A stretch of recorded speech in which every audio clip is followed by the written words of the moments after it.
Hi, எல்லோரும் எப்படி இருக்கீங்க? நல்லா இருக்கீங்களா? இன்றைக்கி நம்ம சேனலில் குழந்தைங்களுக்கு ரொம்ப பிடிச்ச ஒரு டிஃபன் ரெசிபி பார்க்கலாம். இந்த டிஃபன் பார்த்திங்கன்னா பசங்களுக்கு நீங்கள் லஞ்ச் பாக்ஸாக கூட பேக் பண்ணி கொடுக்கலாம். அப்படி இல்லைனா ஈவினிங் டைமில் ஸ்நாக்காக கூட செஞ்சு கொடுக்கலாம். நைட்டு டின்னராகவும் ரெடி பண்ணி கொடுக்கலாம். ரொம்பவே ஹெல்த்தியான ஒரு டிஃபன் ரெசிபி.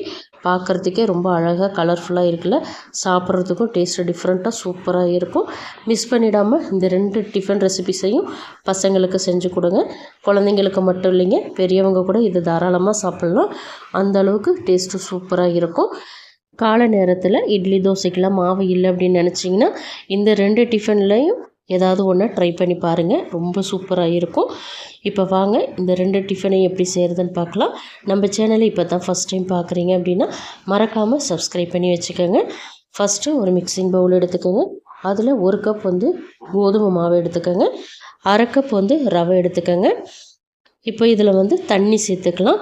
நம்ம கோதுமை மாவு ரவை அளந்த அதே கப்பால் 1/4 கப் அளவுக்கு தண்ணி சேர்த்துக்கோங்க. கரெக்டாக 1/4 கப் சேருங்க, போதும். இப்போ இதை ஒரு விஸ்கை வச்சு 1லேருந்து 1.5 நிமிஷத்துக்கு நல்லா மிக்ஸ் பண்ணி விடுங்க. மாவு நல்லா சாஃப்டாக மிக்ஸ் பண்ணிக்கணும். அப்போ தான் உங்களுக்கு இந்த தோசை செய்யும்போது உங்களுக்கு நல்லா ஸ்பாஞ்ச் மாதிரி சாஃப்டாக கிடைக்கும் இந்த தோசை. அதனால் நல்லா மிக்ஸ் பண்ணி விட்டுக்கோங்க. இப்போ நல்லா கலந்து விட்டதுக்கப்புறம் இந்த மாவை ஒரு 5லேருந்து 10 நிமிஷத்துக்கு அப்படியே ஊற வச்சுருங்க. நல்லா ஊறி வரட்டும். இன்னொரு மிக்சிங் பவுலில் நீல வாக்கில் நறுக்கின வெங்காயம் எடுத்திருக்கேன். நான் காட்டுறேன் பாருங்கள். இது போல் கட் பண்ணிக்கோங்க. நீல வாக்கில் கட் பண்ணி எடுத்துக்கோங்க. இது போல் கட் பண்ணும்போது உங்களுக்கு சாப்பிட்றதுக்கு ரொம்ப நல்லா இருக்கும். அதே போல் தக்காளியும் கட் பண்ணி எடுத்துக்கோங்க. உள்ளார இருக்கிற அந்த சதைகளை எடுத்துட்டு இது போல் நீல வாக்கில் கட் பண்ணி எடுத்துக்கோங்க. அதே போல் நீங்கள் குடமிளகாய் கூட ரெட் கலர் குடமிளகாய் இருந்தால் எடுத்துக்கலாம். நான் க்ரீன் கலரில் குடமிளகாய் இருக்குது பாருங்கள், அதை நீல வாக்கில் கட் பண்ணி எடுத்திருக்கேன். இதோட அளவுகள் உங்கள் விருப்பத்துக்கு தகுந்த மாதிரி எடுத்துக்கோங்க. இப்போ பொடியாக நறுக்கின கொத்தமல்லி இலை கொஞ்சமாக சேர்த்துக்கிறேன். உப்பு ஒரு 1/4 டீஸ்பூன் அளவுக்கு சேர்த்துக்கிறேன். சாட் மசாலா 1 டீஸ்பூன் சேர்த்துக்கிறேன். சில்லி ஃப்ளேக்ஸ் ஒரு 1/4 டீஸ்பூன் அளவுக்கு சேர்த்துக்கிறேன். ரொம்ப அதிகமாக சேர்க்க வேணாம், கம்மியாகவே சேர்த்துக்கோங்க. இப்போ இது எல்லாத்தையுமே லைட்டாக மிக்ஸ் பண்ணி விட்டுக்கோங்க. ரொம்ப அழுத்தம் கொடுத்து மிக்ஸ் பண்ணாமல் சும்மா லைட்டாக மிக்ஸ் பண்ணி விட்டுக்கோங்க. ரொம்ப அழுத்தம் கொடுத்து மிக்ஸ் பண்ணிங்க அப்படின்னா வெங்காயம் குடமிளகாயில் இருக்கிற தண்ணியெல்லாம் வெளியில் வந்துடும். அதனால் லைட்டாக மிக்ஸ் பண்ணி விட்டுக்கோங்க, போதும். இப்போ வெங்காயத்தை நல்லா மிக்ஸ் பண்ணிட்டேங்க. இது ஓரத்தில் இருக்கட்டும். இப்போ இன்னொரு சைடு நம்ம மாவு ஊற வச்சுருந்த பாருங்க, அது நல்லா ஊறி வந்துருச்சு. மறுபடியும் விஸ்கை வச்சு 1 நிமிஷத்துக்கு நல்லா கலந்து விட்டுக்கோங்க. இப்படி கலக்கும் போது உங்களுக்கு நல்லா சாஃப்டாக கிடைக்கும். அதனால தான் நான் நல்லா மிக்ஸ் பண்ண சொல்கிறேன். இப்போ மாவை நல்லா கலந்தாச்சு. மாவு ரொம்ப திக்காக இருக்கிறதுனால நான் 1 ஸ்பூன் அளவுக்கு மட்டும் தண்ணி சேர்த்துட்டு மறுபடியும் இதை நல்லா கலந்து விட்டுக்கிறேன். ரொம்ப திக்காக இருந்தது அப்படின்னா மட்டும் தண்ணி சேருங்க. உங்களுக்கு கரெக்டான பக்குவத்துக்கு இருந்ததுன்னா தண்ணி சேர்க்க வேணாம். இப்போ மாவை நல்லா கலந்தாச்சு. இந்த ஸ்டேஜில் நம்ம மசாலாலாம் சேர்த்துக்கலாம். எந்த அளவுக்கு மிக்ஸ் பண்ணுறீங்களோ அந்த அளவுக்கு உங்களுக்கு தோசை நல்லா சாஃப்டாக ஸ்பாஞ்சாக கிடைக்கும். மஞ்சள் தூள் ஒரு 1/4 டீஸ்பூன், மிளகாய்த்தூள் ஒரு 1/4 டீஸ்பூன், மல்லித்தூள் ஒரு 1/4 டீஸ்பூன், கரம் மசாலா ஒரு 1/4 டீஸ்பூன். அடுத்தது பார்த்திங்கன்னா சீரகம் 1 டீஸ்பூன் சேர்த்துக்கோங்க. வெள்ளை எள்ளு 1 ஸ்பூன் நிறைய சேர்த்துக்கோங்க. அடுத்தது பார்த்திங்கன்னா ஒரே ஒரு உருளைக்கிழங்க துருவி தண்ணியில் சேர்த்து வச்சுருக்கேன். இது 2 தடவை கழுவிட்டு அதுக்கப்புறம் தண்ணியில் சேர்த்துருங்க. இப்போ இந்த உருளைக்கிழங்க நல்லா தண்ணியை பிழிஞ்சிட்டு இந்த மாவு கூட சேர்த்துக்கலாம். நான் மீடியம் சைஸில் ஒரே ஒரு உருளைக்கிழங்கு எடுத்திருக்கேன். சின்னதாக இருந்தால் 2 எடுத்துக்கோங்க. ரொம்ப பெரிய சைஸில் எடுத்துடாதீங்க. இப்போ தண்ணியை பிழிஞ்சிட்டு சேர்த்துட்டேன். இப்போ பொடியாக நறுக்கின கொத்தமல்லி இலை கொஞ்சமாக சேர்த்துக்கிறேன். பொடியாக நறுக்கின இஞ்சி ஒரு 1/2 டீஸ்பூன் அளவுக்கு சேர்த்துருக்கேன். பச்சை மிளகாய் பார்த்திங்கன்னா 2 பச்சை மிளகாய் பொடியாக நறுக்கினதை சேர்த்துருக்கேன். குக்கிங் சோடா ஒரு 1/4 டீஸ்பூன் அளவுக்கு சேர்த்துருக்கேன். உப்பு தேவையான அளவு சேர்த்துருக்கேன். இப்போ இது எல்லாத்தையுமே நல்லா கலந்து விட்டுக்கலாம். குக்கிங் சோடா கட்டாயமாக சேருங்க. இது இப்போது நல்லா மிக்ஸ் பண்ணி விட்டுக்கோங்க. பாருங்கள், இந்த பக்குவத்துக்கு நீங்கள் கலந்துக்கணும். இதில் வந்து நீங்கள் வேறு வெஜிடபிள்ஸ்லாம் ஆட் பண்ணுறதா இருந்தால் கூட ஆட் பண்ணிக்கலாம். துருவின கேரட், கேபேஜ், வெங்காயம் இது போல் கூட நீங்கள் சேர்த்துக்கலாம். நான் எதுவும் சேர்க்கல. இப்போ மாவு ரெடி ஆகிடுச்சு. இந்த சைடு பார்த்திங்கன்னா தோசைக்கல்லை நல்லா ஹீட் பண்ணி லோ ஃப்ளேமில் வச்சுக்கோங்க. லோ ஃப்ளேமில் வச்சுட்டு மாவு சேர்த்துக்கோங்க. மாவு சின்ன ரவுண்டாக நல்லா திக்காக ஊற்றிக்கோங்க. திரட்டி விடக்கூடாது, நல்லா மெலிசாக திரட்டக்கூடாது. நான் வீடியோவில் காட்டுறேன் பாருங்கள். இந்த பக்குவத்துக்கு திரட்டி விட்டுக்கோங்க. பன் தோசை மாதிரி ரெடி பண்ணிக்கணும். இப்போ நம்ம ஏற்கனவே ரெடி பண்ணி வச்சுருந்த அந்த வெங்காயம், குடமிளகாய், தக்காளி மிக்ஸ் இருக்குது பாருங்கள், அதை தேவையான அளவு மேலே அப்படியே சேர்த்துக்கோங்க.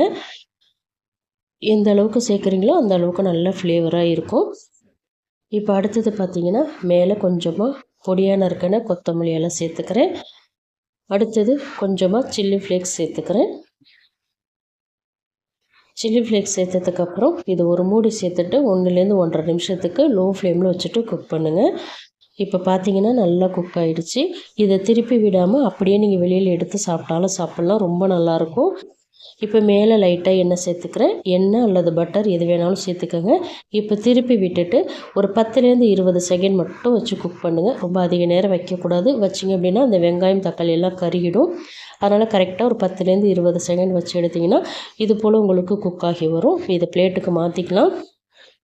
எண்ணெய்க்கு பதிலாக நீங்கள் பட்டர் சேர்த்து செய்யும்போது இன்னும் உங்களுக்கு ஃப்ளேவராக டேஸ்ட்டாக இருக்கும். பட்டர் இருந்தால் தாராளமாக நீங்கள் பட்டர் சேர்த்து செய்யுங்க. இப்போ நான் பிளேட்டுக்கு மாற்றிக்கிறேன். இது கூட பார்த்திங்கன்னா கெச்சப் வச்சு கொடுங்க, ரொம்ப விரும்பி சாப்பிடுவாங்க. 1 சாப்பிட்ற இடத்துல பசங்க கட்டாயமாக 3 சாப்பிடுவாங்க. டேஸ்ட் அல்டிமேட்டாக இருக்கும். கண்டிப்பாக பசங்களுக்கு இதை செஞ்சு கொடுத்துட்டு எப்படி இருந்ததுன்றதை உங்கள் ஃபீட்பேக்கை மறக்காமல் எனக்கு கமெண்ட் பண்ணுங்கள். இந்த தோசைக்கு பார்த்திங்கன்னா தேங்காய் சட்னி கூட நல்லாயிருக்கும். இப்போ இன்னொரு டிஃபன் எப்படி செய்கிறதுன்னு பார்க்கலாம். இதுவும் ரொம்ப சூப்பராக இருக்கும். இப்போ வாங்க எப்படி செய்கிறதுன்னு பார்க்கலாம். இதில் பார்த்தீங்கன்னா பாசிப்பருப்பு, பச்சரிசி இது 2யுமே நான் 3 மணி நேரத்துக்கு முன்னாடியே இதை ஊற வச்சு வச்சுருக்கேங்க. உங்களுக்கு அவ்வளவு டைம் இல்லை அப்படின்னா நீங்கள் அட்லீஸ்ட் 1 ஹவர் ஊற வச்சா கூட போதும். நான் வந்து மெஷரிங் கப்பால் தான் அளந்திருக்கேன். 1.25 கப் வந்து பாசிப்பருப்பு, 1/4 கப் வந்து பச்சரிசி இது 2யும் ஊற வச்சு வச்சுருக்கேன். இப்போ தண்ணியை வடிகட்டிட்டு இந்த பருப்பு, அரிசி 2யும் மிக்ஸி ஜாருக்கு மாற்றிக்கலாம். நான் வந்து ரேஷன் பச்சரிசி தான் எடுத்திருக்கேன். நீங்கள் கடையில் வாங்கின பச்சரிசி கூட எடுத்துக்கோங்க. இப்போ மிக்ஸி ஜாருக்கு மாற்றினதுக்கப்புறம் கொஞ்சமாக தண்ணி சேர்த்துட்டு இதை நல்லா திக்காக ஸ்மூத்தாக அரைச்சிக்கணுங்க. ரொம்ப தண்ணியாக அரைச்சிடக்கூடாது. மாவு வந்து நல்லா திக்காக இருக்கணும். அதே போல் நல்லா நைஸாக அரைச்சிக்கணும். ஒரு 1/4 கப்புக்கு கம்மியாக தண்ணி சேர்த்துட்டு நல்லா நைஸாக அரைச்சி எடுத்துகிட்டு வந்துடுங்க. இப்போ நான் வீடியோவில் காட்டுறேன், இந்த பக்குவத்துக்கு அரைச்சிக்கோங்க. எவ்வளோ திக்காக இருக்குது பாருங்கள். இந்த திக்னஸுக்கு நீங்கள் அரைச்சிக்கணும். அதே போல் நல்லா சாஃப்டாக அரைச்சிக்கணும். இப்போ இந்த மாவை ஒரு பவுலுக்கு மாற்றிக்கலாம். மாற்றினதுக்கப்புறம் ஒரு விஸ்கை வச்சு 1லேருந்து 1.5 நிமிஷத்துக்கு நல்லா வேகமாக அடித்து மிக்ஸ் பண்ணுங்கள். அப்படி வேகமாக மிக்ஸ் பண்ணும்போது உங்களுக்கு தோசை நல்லா சாஃப்டாக ஸ்பாஞ்ச் மாதிரி சூப்பராக கிடைக்கும். இல்லைனா கொஞ்சம் ஹார்டாக இருக்கும். அதுக்காகத்தான் நல்லா மிக்ஸ் பண்ணி விட்டுக்கோங்க. இப்போ பார்த்தீங்கன்னா மாவு நல்லா மிக்ஸ் பண்ணிவிட்டேன். நீங்கள் மிக்ஸ் பண்ணும்போது மாவு நல்லா உங்களுக்கு மேலே நல்லா ஒரு மாதிரி கேக்கெல்லாம் நம்ம ரெடி பண்ணுவோம் பாருங்கள், அந்த பேட்டர் மாதிரியே இருக்கும். சூப்பராக இருக்கும் பார்க்குறதுக்கு. இப்போ பொடியாக நறுக்கின கொத்தமல்லி இலை, பொடியாக நறுக்கின பச்சை மிளகாய் 1, இஞ்சி பேஸ்ட்டு, இஞ்சி மட்டும் அரைச்சி விழுது 1 டீஸ்பூன் சேர்த்துக்கோங்க. 1 கப் வந்து துருவின கேரட், 1 கப் வந்து கட் பண்ணின வெங்காயம், 3/4 கப் வந்து பொடியாக நறுக்கின குடமிளகாய் சேர்த்துக்கோங்க. வெஜிடபிள்ஸ்லாம் உங்களோட விருப்பத்துக்கு தகுந்த மாதிரி அதிகமாகவோ கம்மியாகவோ சேர்த்துக்கோங்க. 1 டீஸ்பூன் சீரகம், உப்பு தேவையான அளவு சேர்த்துக்கோங்க. அவ்வளோதான் இதுக்கு தேவையான பொருள். இப்போ இது எல்லாத்தையுமே நல்லா மிக்ஸ் பண்ணி விட்டுக்கலாம். இதில் வந்து நீங்கள் பன்னீர் சேர்க்குறதா இருந்தால் கூட சேர்த்துக்கோங்க. அப்படி இல்லைன்னா காலிஃப்ளவர் இருந்தால் அது கூட துருவி சேர்த்துக்கோங்க. ரொம்ப சூப்பராக இருக்கும். இதுக்கு வந்து குக்கிங் சோடாலாம் எதுவுமே சேர்க்க தேவையில்லை. இப்போ மாவு ரெடி ஆகிடுச்சு. இந்த சைடு தோசைக்கல்ல ஹீட் பண்ணி எண்ணெயெல்லாம் நல்லா தேய்ச்சி வச்சுருக்கேன். இதில் வந்து இப்போ மாவு சேர்த்துக்கலாம். மாவு நல்லா 2 குழிக்கரண்டி நிறைய சேர்த்துக்கோங்க. சேர்த்துட்டு மாவை திரட்டி விடக்கூடாது. நல்லா திக்காக சின்ன ரவுண்டாக திரட்டி விட்டுக்கணும். ரொம்ப மெலிசாக திரட்டிடாதீங்க. பாருங்கள், இந்த அளவுக்கு மாவு திரட்டி விட்டதுக்கப்புறம் மேலே வந்து பொடியாக நறுக்கின கொத்தமல்லி எல்லாம் சேர்த்துக்கோங்க. எள்ளு கொஞ்சமாக சேர்த்துக்கோங்க. இந்த ஸ்டெப்ஸ் எல்லாம் கண்டிப்பாக ஃபாலோ பண்ணுங்கள். டேஸ்ட் ரொம்ப சூப்பராக இருக்கும். பார்க்குறதுக்கும் ரொம்ப கலர்ஃபுல்லாக அழகாக இருக்கும். மேலே லைட்டாக சில்லி ஃப்ளேக்ஸ் சேர்த்துக்கோங்க. சேர்த்துட்டு இதை ஒரு மூடி சேர்த்துட்டு 1லேருந்து 1.5 நிமிஷத்துக்கு மீடியம் அல்லது லோ ஃப்ளேமில் வச்சுட்டு குக் பண்ணுங்கள். ஹை ஃப்ளேமில் வச்சிங்க அப்படின்னா வெளியில் கருகிடும், உள்ளே சரியாக வேகாது. அதனால் மீடியம் அல்லது லோ ஃப்ளேமில் வச்சுட்டு குக் பண்ணணும். இப்போது நல்லா குக் ஆகிடுச்சு பாருங்கள். இதில் வந்து இப்போ மேலே எண்ணெய் சேர்த்துக்கலாம். இந்த ரெசிபிக்கும் பார்த்தீங்கன்னா நீங்கள் பட்டர் சேர்த்து செஞ்சிங்கன்னா டேஸ்ட் அவ்வளோ சூப்பராக இருக்கும், நல்ல வாசனையாக இருக்கும். என்கிட்ட பட்டர் இல்லை, அதனால் நான் எண்ணெய் தான் சேர்த்துருக்கேன். இப்போ இந்த சைடு திருப்பி விட்டுட்டு இந்த தோசையையும் ஒரு 10லேருந்து 20 செகண்ட் மட்டும் வச்சுருங்க. ரொம்ப அதிக டைம் வைக்கக்கூடாது. மேலே லைட்டாக எண்ணெய் சேர்த்துக்கிறேன், ட்ரையாக இருக்கிறதுனால. எண்ணெய் சேர்த்துட்டு நல்லா தடவி விட்டுக்கோங்க. இப்போ திருப்பி விட்டுக்கலாம். ரொம்ப அதிக நேரம் வச்சிங்க அப்படின்னா கருகிடும், நல்லா இருக்காது, டேஸ்ட்டு மாறிடும். இப்போ பாருங்கள், சூப்பராக இருக்குல்ல, பார்க்குறதுக்கு நான் மாதிரியே இருக்குது பாருங்கள். டேஸ்ட்டு ரொம்ப சூப்பராக இருக்கும். இப்போ நான் இதை பிளேட்டுக்கு மாற்றிக்கிறேன். இதுக்கு வந்து தேங்காய் சட்னி ரொம்ப சூப்பராக இருக்கும். அப்படி இல்லைன்னா கெச்சப், மயோனைஸ் எது வேணாலும் வச்சு கொடுக்கலாம். டேஸ்ட் அவ்வளோ அருமையாக இருக்கும். இதே போல் இன்ஸ்டண்ட்டான டிஃபன் ரெசிபிஸ் நம்ம சேனலில் நான் நிறையவே அப்லோட் பண்ணியிருக்கேன்.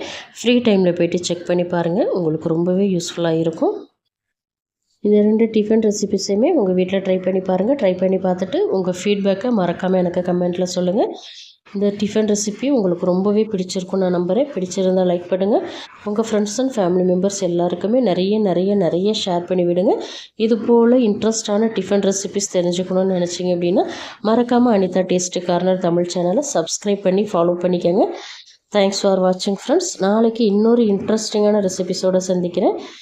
பாய்.